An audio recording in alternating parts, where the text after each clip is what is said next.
and what said it better than flowers? She unlocked her door and stepped inside. She knew better. Nothing replaced those 3 little words, not even roses. What she wouldn't give to hear Theo whisper them again. His doctor had diagnosed him with selective mutism last year, and she'd been working with every professional in the area who might be able to help. So far, nothing had made a huge difference, but she wasn't one to give up easily, especially where her son was concerned. Her nerves calmed a touch as she inhaled the sweet floral aroma of her shop. Then she walked to the back room. The smell of roasted beans would also perk her up. She poured water and grounds into her coffee maker and flipped it on. After a moment, the machine started funneling its dark brew into the pot.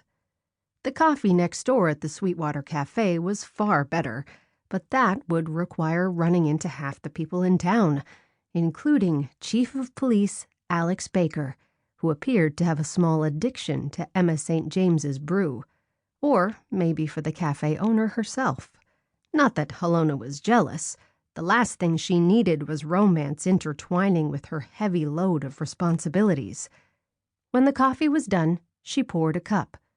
No sooner had she taken her first sip than the bell above the door rang with an incoming customer. Helona put her mug down and dutifully put on a smile as she approached the front counter from the back room. Her breath stumbled along with her feet when she locked eyes with the man who'd just walked in. So much for avoiding Chief Baker by settling for mediocre coffee. "Hey," he said, his deep voice a product of his 6-foot-plus body and broad quarterback-sized shoulders. "Hey," she echoed back, feeling a bit foolish because 1,000 butterflies, usually dormant, suddenly fluttered around inside her chest. She'd always had a thing for her brother's best friend, but he'd only ever looked at her as a little kid when they were growing up. And, just like her brother, Alex was overprotective, perhaps to a fault. Resentment over what happened 2 years ago festered up, which she suppressed along with those annoying butterflies. "To what do I owe your visit? Business or personal?" she asked. "A little of both, I guess. I need an arrangement for a fellow officer's wife, Mary Beth Edwards." "Oh, she just had surgery, right? That's nice of you to think of her," Helona said. "It'll be from the whole department." "Well, I'm sure she'll appreciate the sentiment. I'll get that arrangement for you right away."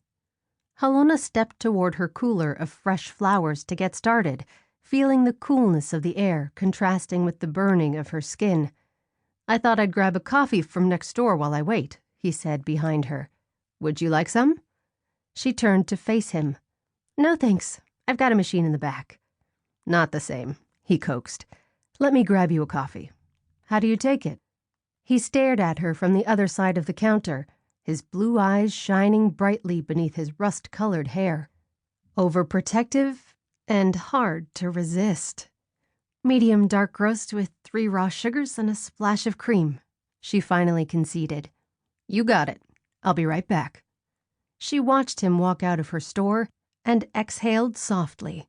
She wanted to be mad at him, but she knew he was only doing his job when he'd arrested her late ex-husband. Overprotective, hard to resist, and unbending when it came to the law. That was Chief Alex Baker.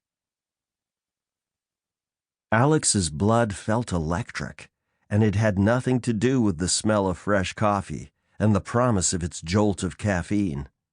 When was he ever going to stop reacting to Helona this way? He'd known her when she'd been a tomboy, irritating him, her brother Tuck, and the last of the 3 musketeers, Mitch Hargrove. She wasn't boyish in any way these days, though. That was for sure. "Hey, Chief Baker," Emma St. James said as he reached her counter. She always smiled a little wider when he was around. Why couldn't he have a thing for someone uncomplicated like Emma? The only thing the beautiful cafe owner stirred for him, however, was his coffee.